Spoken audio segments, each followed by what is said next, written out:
The Prime Minister of Greece has given his first and only interview to CNBC. It comes at a critical moment when Greece must negotiate two deals to avoid messy and potentially disruptive default in March.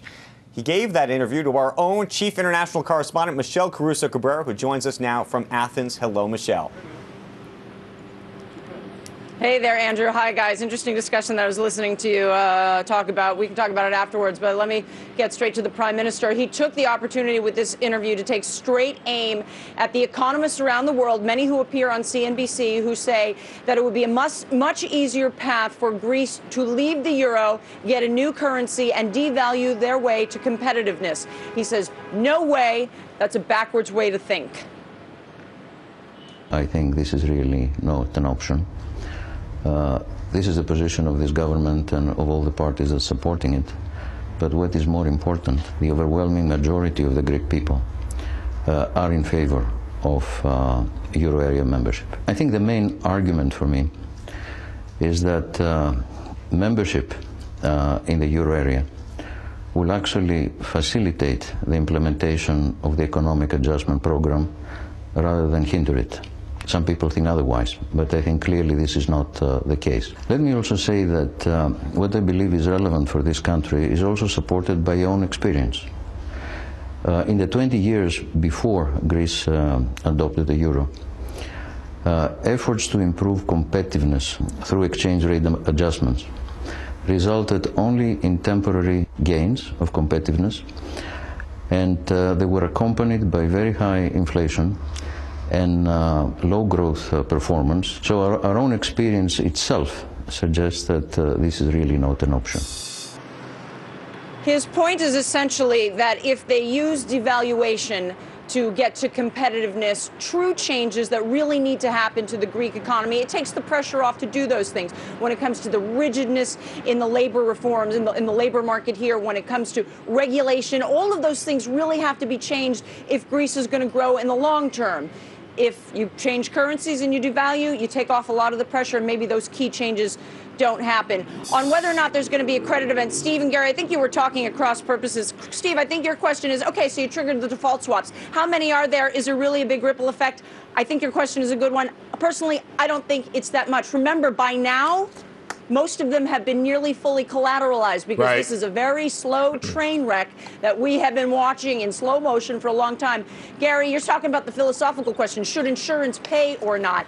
I think it's going to end up paying. I think that's a good question, but I think we're going to end up seeing it get triggered. Why you? Why you? I mean, why us? I would give you the interview too, but this is a first interview, right? And he gave it to CNBC. He's smart, right? This is where people that are making decisions on what to do, this is what they watch. And I think he referenced, or did he just say because it was you? No, I think he didn't say explicitly why I gave it to CNBC, but I think it's very clear he wanted to send a message to the markets that he understands the markets, he understands what the markets want, and that if you are going to see a return to capital to this country, the markets must be convinced that he and this country and the people are making changes to the economy that are going to be good for capital inflows. And I think he spoke about the markets in a way that I have not heard nearly any other European leader discuss in such a knowledgeable way, and I'm talking about Angela Merkel and Nicolas Sarkozy. Mario Monti's done a little bit better. I read something over the weekend, and there are critics that say that it's just business as usual. He hasn't done any of the things that a technocrat was supposed to do because it's so difficult, but it's just nothing has changed over there, and it hasn't gotten any better. So he concedes that things have moved more slowly than he would have liked. At the same time, he rejects the notion that nothing has been done. They have done pension reform. They have dropped unit labor costs. In other words, salaries had fallen. So they've worked on fiscal consolidation, making government smaller. About 180,000 government workers are now without a job. They've been pushed out.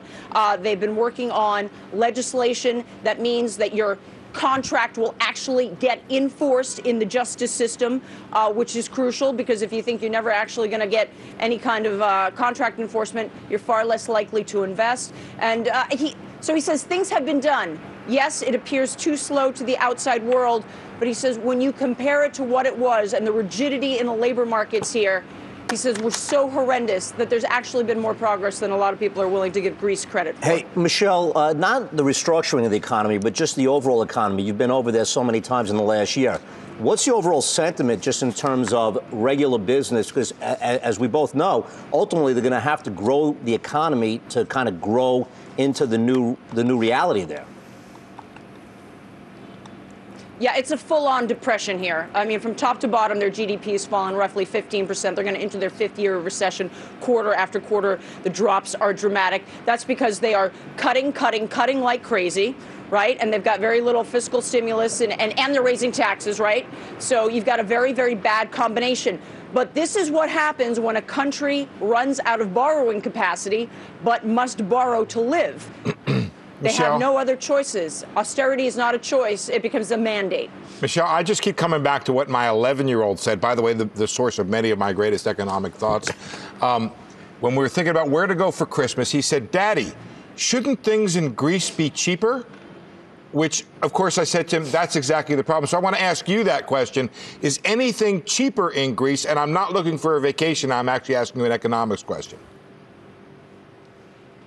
Yeah, no, things have gotten cheaper because there's less demand, right? Rents have fallen. You're seeing some classic deflation. Now, here's a bigger question. Is there a hotel on an island big enough to the style that you would like?